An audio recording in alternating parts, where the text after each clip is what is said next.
Assalamualaikum warahmatullahi wabarakatuh. Salam sejahtera dan salam perpaduan. Yang bersuara Tuan Pengerusi Majlis, Barisan Hakim yang arif lagi bijaksana, Dif-Dif kehormat, para guru yang saya hormati, seterusnya hadirin yang saya muliakan. Rukun negara tunjang membina negara bangsa. Itulah tajuk pidato yang akan saya sampaikan pada hari ini. Hadirin yang dihormati, lebih 5 dekad yang lalu, negara kita pernah melalui detik hitam yang mengajarkan satu pengajaran yang tidak ternilai harganya.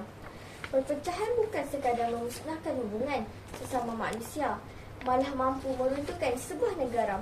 Daripada pengalaman itulah lahirnya rukun negara sebagai falsafah kebangsaan dan pedoman hidup rakyat Malaysia.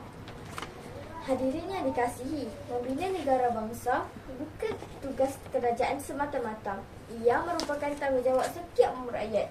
Pembinaan negara bermula daripada pembinaan negeri. Hadirin sekalian, kepercayaan kepada Tuhan membentuk insan yang berintegriti. Mereka tidak menipu dalam peperiksaan, tidak mengambil rasuah, tidak menyalahgunakan kuasa dan tidak mengkhianati amanah. Bayangkan jika setiap rakyat Malaysia mengamalkan nilai ini, pasti gejala rasuah dapat dikurangkan, jenayah dapat dibendung dan kehormatan masyarakat akan terus terpelihara. Jelaslah bahawa kepercayaan pada Tuhan bukan sekadar pegangan peribadi, malah menjadi benteng kepada kesejahteraan negara.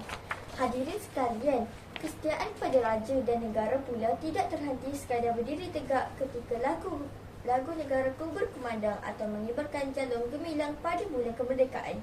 Kesetiaan sebenar dizahirkan melalui tindakan. Rakyat yang setia akan mematuhi undang-undang, menjaga perpaduan kaum, menghormati hak orang lain. Mereka tidak menyebarkan fitnah, tidak menimbulkan kebencian dan tidak melakukan perkara yang boleh menguratkan keamanan negara. Sesungguhnya, negara bukan hanya diwarisi daripada generasi terdahulu, tetapi dipinjam daripada generasi akan datang. Sebagai generasi muda, kita juga mempunyai tanggungjawab yang besar.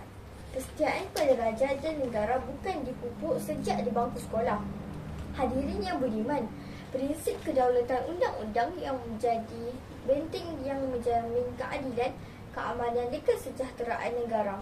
Inilah asas keadilan yang memelihara keamanan, mengukuhkan perpaduan dan menjadikan Malaysia sebuah negara yang disegani di pesada dunia.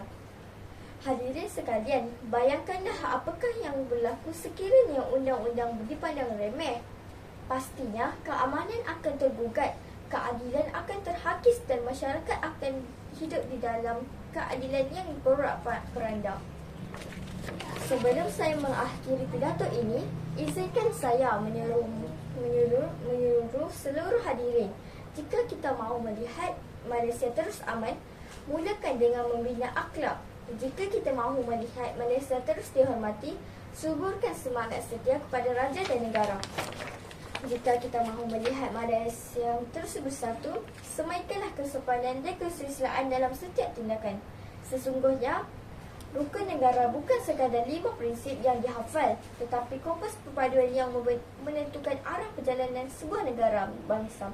Sekian, terima kasih.